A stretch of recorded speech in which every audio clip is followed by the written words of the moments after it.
first of all, how does it feel to be now a 3-time gold medalist? Honestly, it hasn't even sunk in yet. I'm tripping out still. I had to say that in the back in my last interview, and it felt really good. 3-time Olympic gold medalist, man. You know, this honestly, I'm sure you can tell by my reactions at the bottom of the pipe, but this meant the world to me and my family and my team, and you know, here doing it for USA again. Not only to be an Olympian again, but to be a gold medalist again is just unreal. And I'm proud of myself. I don't say that often, you know. It's like I try to bury it down in there so I can stay motivated and hungry for the next competition, because that's just how I do things. But I'm really taking this moment to be proud and thankful, and yeah, it feels great. Well, you should. The level of riding is insane, for Thank sure. So why don't you take us through your winning run real quick?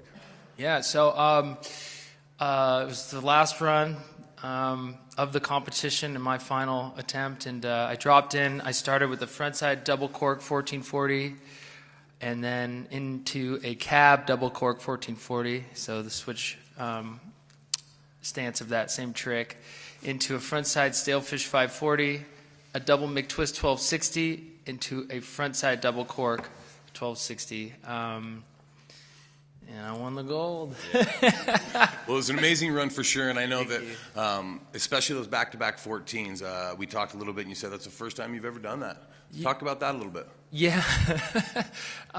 It's pretty wild. I mean, I'd been training up to do this combination for some time now, and every twist and turn of the way, it's just like something got in front of me, some obstacle I couldn't, you know, practice. I couldn't get this combination going. I was going to do it in Snowmass at the Olympic qualifier, but I kind of, you know, watched my first 2 runs and then just needed to put something solid down, and that had 1:14 in the run, and that got it done. I mean, perfect score. It was amazing.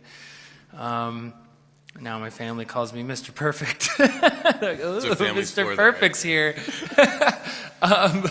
You know, yeah, they'll bring you down to the earth, you know, put your feet on the ground. But you know, and then I get to the Mammoth competition, my home resort, my mountain, and I got really ill. I couldn't compete. I was like in my bed, just sitting there like, what am I going to do? After that, I ended up at X Games, and you know, I just wasn't feeling it and wasn't feeling well. Still kind of fighting off this cold that I was telling myself I didn't have anymore. And then fast forward, we're here basically, you know. I'm just like, okay, well, we got to get it done. And so anyways, cut to the chase, I'm at the top, and I'd only attempted that combination once before, and that was in my second run. So the first time I ever completed frontside double cork 1440 into another 1440 was to win the Olympics. So I'm really pleased. I knew I could do it, you know, deep down. I've practiced both tricks. You know, I've done them when I needed to, but you know, something with the pressure and you know, I was kicking myself for not having rehearsed it more, but I just knew deep down I could do it when it counted. So. We definitely did it, threw the hammer down, and now we're sitting here with another gold around your neck. Thank you. Absolutely. Yeah. Wow. So I think what we're going to do is we're going to open up. We are actually in a time crunch here. We have to go get that medal. So we're going to open up the floor just to a few questions, one from each outlet. Please wait for a microphone. Do we have a couple microphones? Wonderful. Wait for the microphones, please. State your name and the entity you're with. So we will start right here, I believe, in the Wisconsin hat. Yeah. Yeah, Rick Mace with the Washington Post. Sorry to start with a what next question, but I'm curious, when you start preparations for the next Summer Olympics, how big of a goal is that for you to kind of have the chance to medal at both? Man, it's wild. I mean, I assumed at some point in my lifetime, you know, skateboarding would get into the Olympics, but I'm just happy it's come at a time where I feel physically and mentally capable of actually competing, you know, and pursuing that goal and dream. You know, I'll have to make a hard decision at that point. It's like to be at the top of the game in snowboarding and then decide all of a sudden to let my competitors have 2 years of practice on me while I pursue skateboarding, and then try to come back for the China Olympics.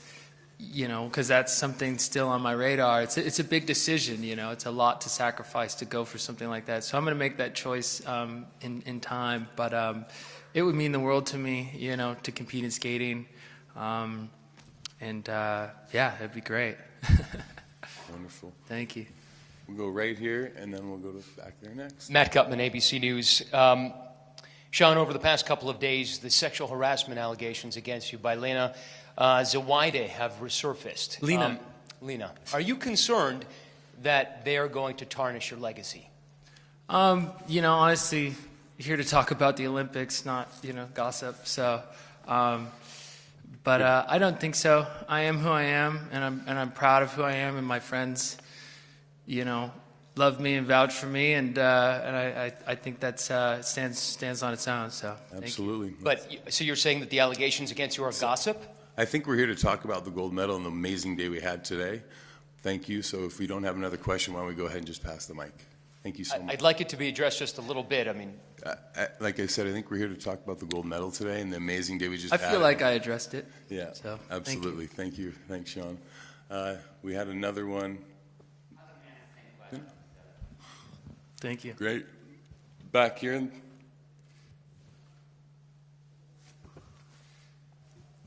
I have a mic back here. Yeah, please. Mark Zucker, San Diego Union Tribune. Sorry, where are you?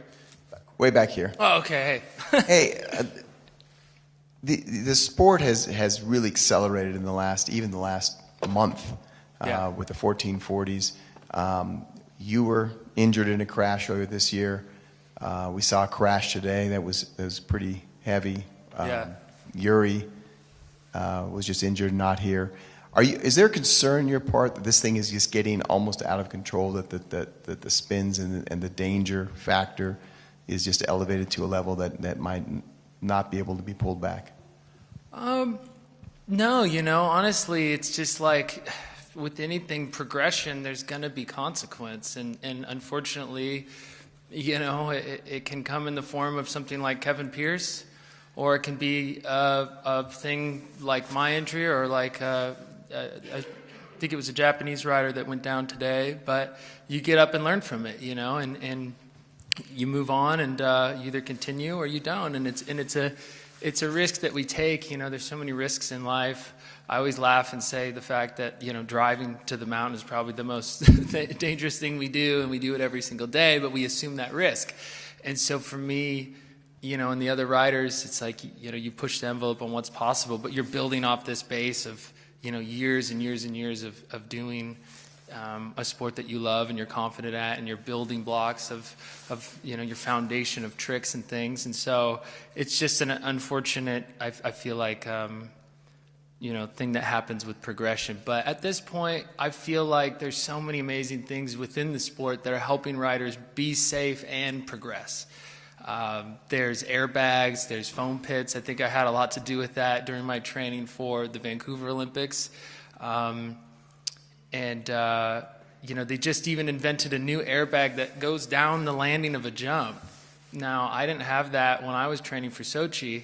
I remember basically trying triples to my back, and it was awful. And now I watched, who was it? One of the coaches was like, I'll give it a try. I mean, he's an older gentleman. I was concerned for his safety, and he tried a triple on the jump and slid down the landing, and he was safe, felt good. So I feel like every single time there are these sort of ceilings, I would say, that we hit within the sport, something changes and something develops and allows us to continue on. So I think in the future that hopefully, with the progression of the tricks and the progression of just the sport itself, will continue on. Nice. Well, I have a quick question for you, Shaun. I know we talked a little bit about, your first medal in 6, and then 10, and now here. What's the difference? I know, like the emotion that you showed today seemed pretty unique. I've seen you win a lot, and it was definitely pretty heartfelt today, watching you with your family and all that. Yeah. Gosh, it's just been a journey. Honestly, the disappointments of Sochi. The pipe wasn't that great for me. I just was having a hard time in there, and it was this perfect storm of things where I'd bitten off too much I feel like to chew with having doing slope style and doing half pipe and trying to be in a band and do all these other things in life that I really wanted to do, and